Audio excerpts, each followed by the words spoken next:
Thank you so much for joining us. In honor of Women's History Month and International Women's Day, Acker is thrilled to present our Women in Wine series, available to stream on our Instagram and YouTube channels. So please subscribe to experience all of our incredible content. We have an exciting roster lined up of some wonderful women who are invigorating the wine industry.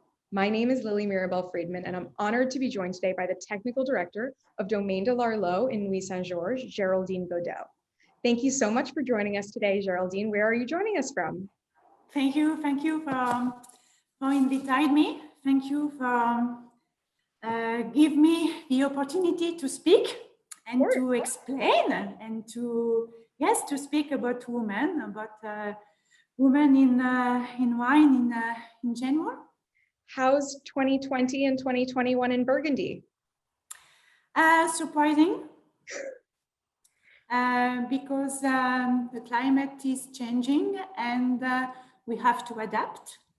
But even if temperatures become warmer and warmer, we are very surprised to see the result and to see that finally maybe the vineyard adapt better than us. And we can say that we have, for me, a very, very good balance. And thanks to the acidity, I think it will be very good vintages. They're exciting to hear, and I'm glad to get just a glimpse of what you think about global warming, just to start the conversation. So since so much of our past dictates our future, I'd love to start there. I don't imagine perhaps that you dreamed of being a winemaker growing up. What was your dream job as a child? Yes, you're right.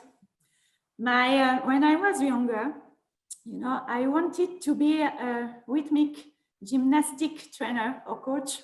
Yes, because it was my sport during for a long time, and I wanted to be a coach. But my father said that I will be not able to.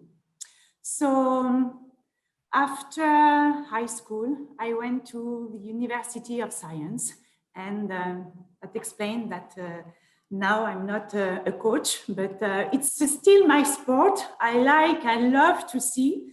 But yes, it was a dream before when I was younger. How did you change from rhythmic gymnastics to becoming a winemaker? It's completely strange, we can say. At the end of my master degree of microbiology, I did a training in a wine institute, and I had to collect some samples in different domains in the Côte de Beaune and Côte de Nuits. And finally, I discovered wine thanks to yeast or thanks to bacteria. And it's sometimes you don't really decide, and it's like this. So yeast was what made you come to the wine industry. Was there ever a wine you tasted that made you fall in love with the wine industry, or was it more just about the yeast? Was it more just about the microbiology? No. First, it was, I said, thanks to the yeast, thanks to the bacteria. And during my training also, I had the opportunity to test a wine, a red wine. I remember only the appellation, not the vintage, but just the appellation. It was a Gros Hermitage. And I was really impressed by the wines, and I discovered the manner, or I imagined the manner to make wines, maybe specifically for the red. And for me, it was the beginning. So maybe there was a little bit of Brettanomyces on the wine, and you thought, I understand this because of the bacteria and the yeast in the wine itself, and that was your inspiration. So a very different story than anyone I've spoken to before, really coming from science versus a love of wine itself. So that's exciting and different to hear. In coming to wine from science specifically, what have been the greatest challenges in building your career? Maybe for me, the biggest challenge was to be a woman first, and maybe also to prove that I am able and I'm able and legitimate. We say like this, legitimate to work in the wine industry, and that I was just able to make wines.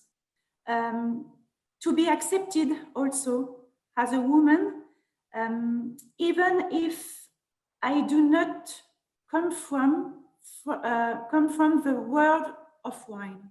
For me, it was very, very important at the beginning. It took time. Of course. How did you kind of overcome that obstacle and prove yourself? Just to be patient. Very good. Did you ever have a mentor in this industry, in the wine industry? Not really, but maybe just a reference, because when I started in the wine industry, my first boss was a woman. And finally, I discovered the job, and all around the wines, thanks to her. So I started at this domain. She trusts me, and for me, it's important to remember and to say thank you, because the name, she is Claire Nodin in the Haute Côte in Burgundy, and yes, for me it's important because it's the beginning. Perfect. Was there an experience with Claire Nodin that made you see yourself as being legitimate in the industry, or was just kind of the experience of working with her and seeing what she did? That yes, she could do it, you could do it. In general, for 5 years, I discovered, thanks to her, thanks to the team also, sometimes it was very difficult, very, very difficult. And, my family also helped me to say, be patient, continue to learn and be patient, yes. And for me, it was a very, very good experience. Excellent. You've talked about passion now a few times.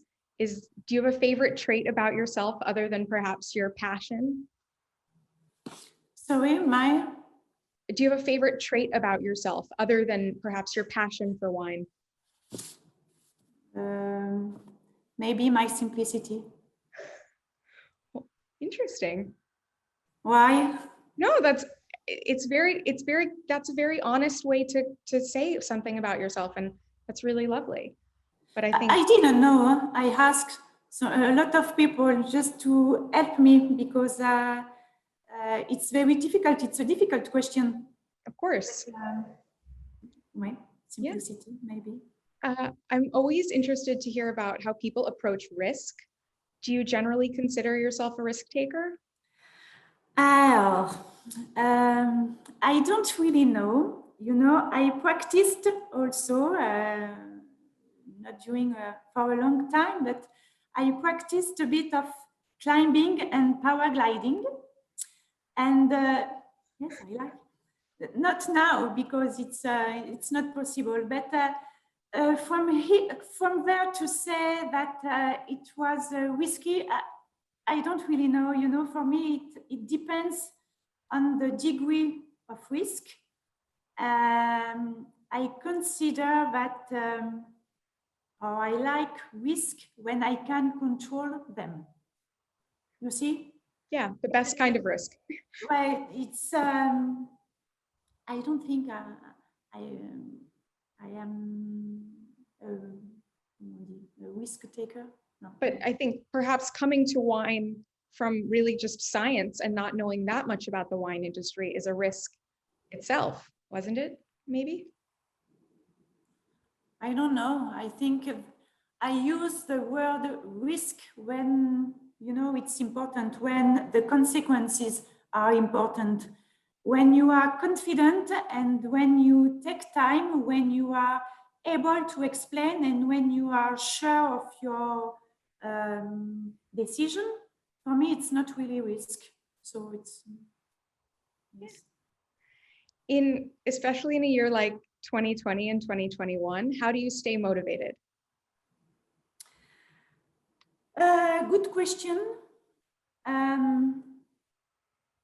I consider, that I am lucky, or we are lucky. I have still my job.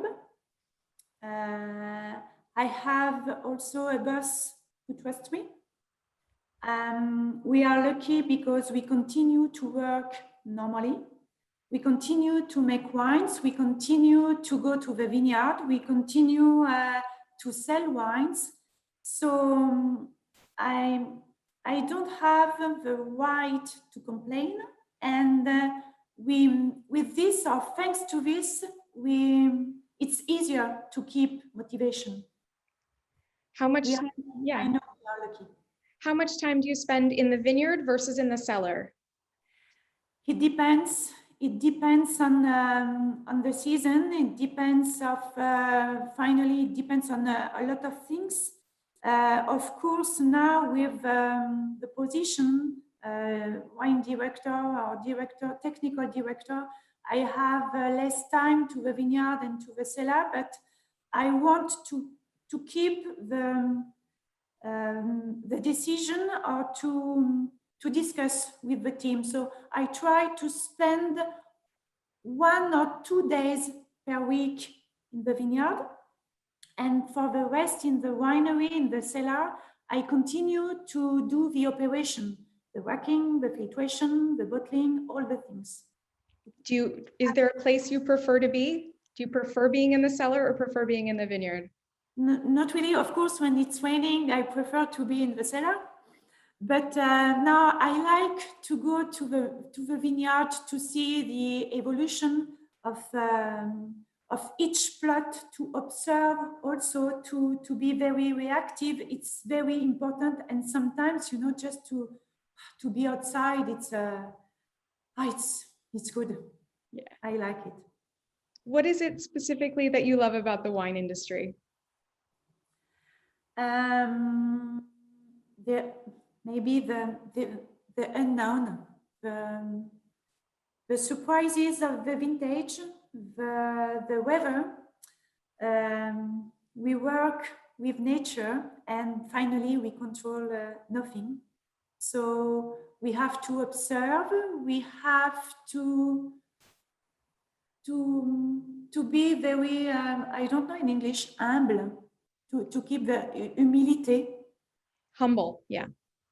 Humble is perfect, I think. Humble, yeah. And something that people who don't make wine, who don't work in nature, don't have that respect for wine being made by people who are outside. You're at nature's will, really. Oui.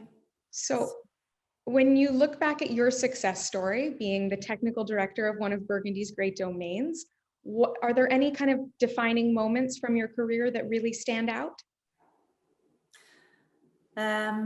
So career, it's a big word, but just for me, as I said, the beginning with the job.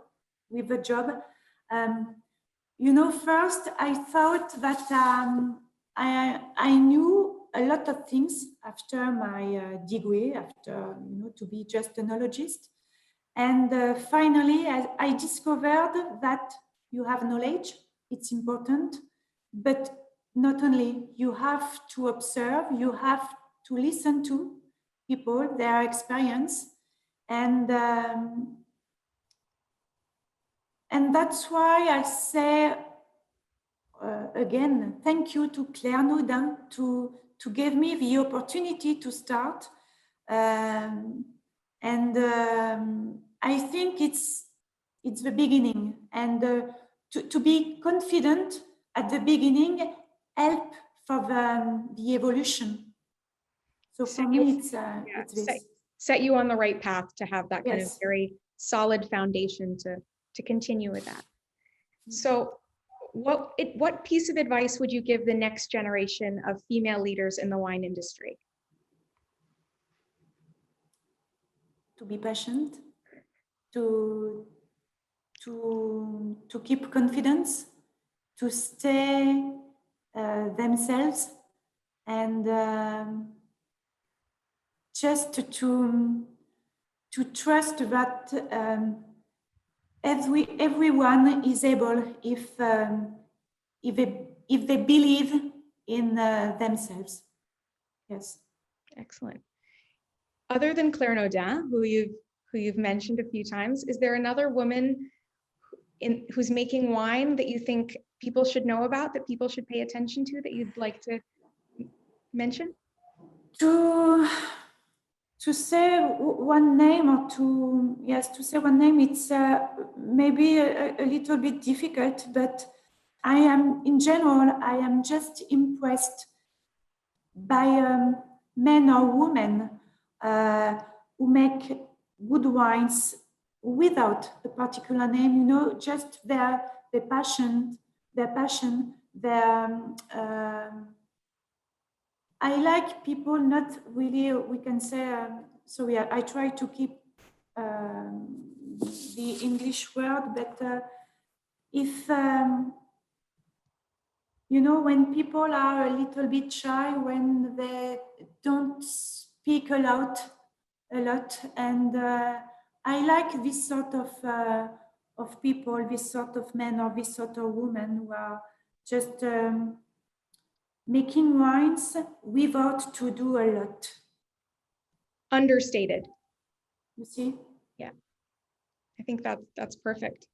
And something that, particularly in a conversation like this, people like to call out a big name that everyone's heard of, and that's a bigger statement to say, I'd rather talk about wines and people that are not trying to be flashy or showy in any way, shape, or form. And to me, that's also something that's really great about your wines at Domaine de l'Arlot. They're always excellent, but not necessarily a wine or domain that everyone knows about, but they're stellar wines from really excellent terroirs and very pure and clean and beautiful wines. So I think you fit that category very well. So thank you. Looking past 2020 and 2021, hopefully as we move into a new normal, do you have a vision of what's in store for the future of the wine world? I think internet will give a bigger place. Of course, I hope restaurants can open very soon. But in general, yes, I think the manner to sell and to buy maybe will change. I'm not sure. I hope also we can keep relation, you know, just virtual conversation. I just want to be confident and to think that it's possible to have the normal life compared to before, maybe or maybe not, but a normal life.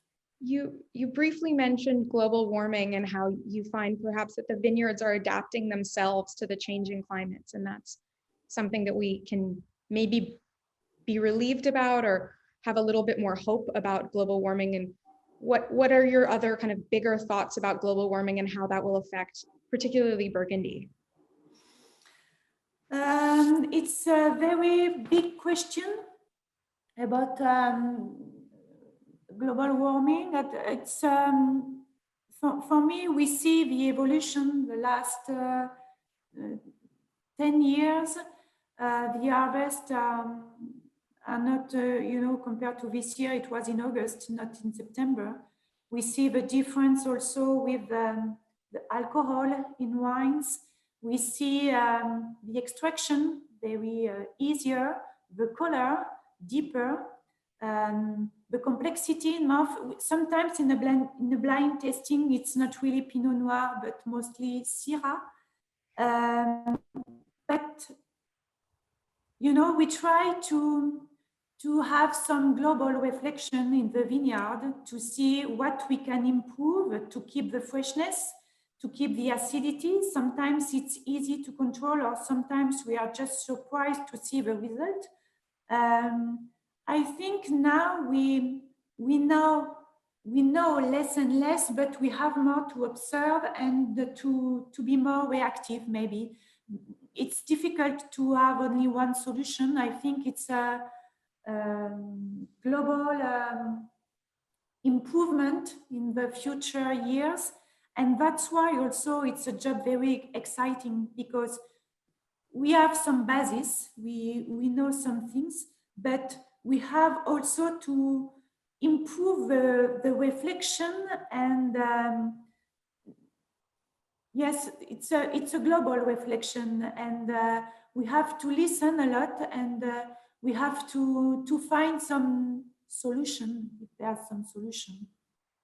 I don't really know. I just know that it's the climate change, and we just have to adapt, to do some things, to try to do some things, and that's why it's maybe the big challenge.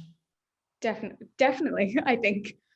So what are your plans as we get past COVID and see what's next?